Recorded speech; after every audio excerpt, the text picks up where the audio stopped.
your pastor and ask him to explain Ma'at to you.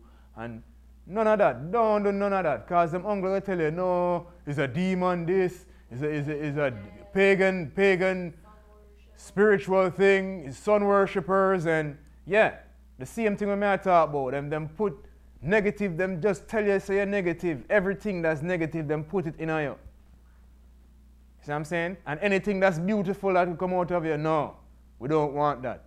Okay? Because we want you to stay as low as you are so you can give us a life of servitude forever and forever. Amen. No more black people.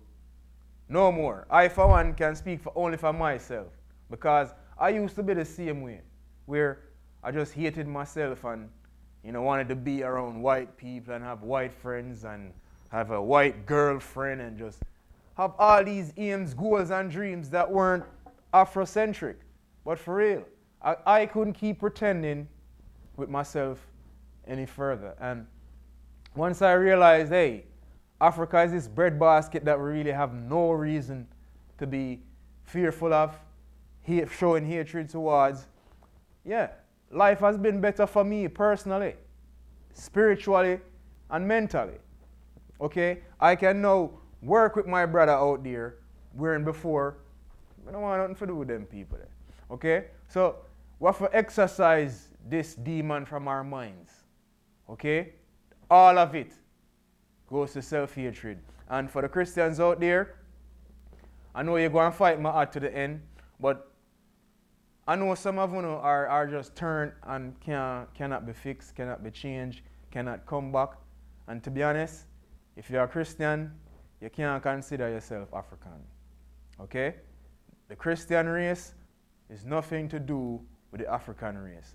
The Bible teaches just this. You can't be Christian and be African at the same time. It's not going to work. Okay? Because like I said, the only reason the Bible and this religion was created was to keep you in slavery and keep your mind locked in this fantasy world where fairy tales alone happen and realistic things don't come to pass. See what I'm saying? So now we're just going to wrap up here. We have 3 minutes. And the next solution now to combating self-hate is child development. Now, parents at home, bottom line is this. You make everybody else raise your child. The state, the school, DCF, them friends, everybody else except for you. When are you going to get involved and teach the children what they need to know? The youths them are yearning to know about themselves. But the problem is, if you're a parent that don't like Africa, don't like anything but your black skin, whether you want to admit it or not, your child is going to be the exact same way, whether you like it or not. For real, even worse. Even worse. You see what I'm saying? Because this generation don't care about, about Africa or being Afrocentric or wearing African clothes and African garments and listening to African music and eating African food and just Africa. Yo, trust me. Send it on repetitively in them head, in them mind. Make them get sick and tired, Clyde, for hear about Africa. You see what I'm saying? And by the time they become a young adult, they all know. So mommy and daddy was good. Know what they did do for drive this home in my head, man.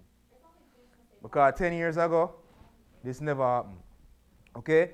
So folks, that's our show in a nutshell. Tune in again next week. We're going to have another blazing episode of Rastafari Rising. I want to thank the viewers for calling in.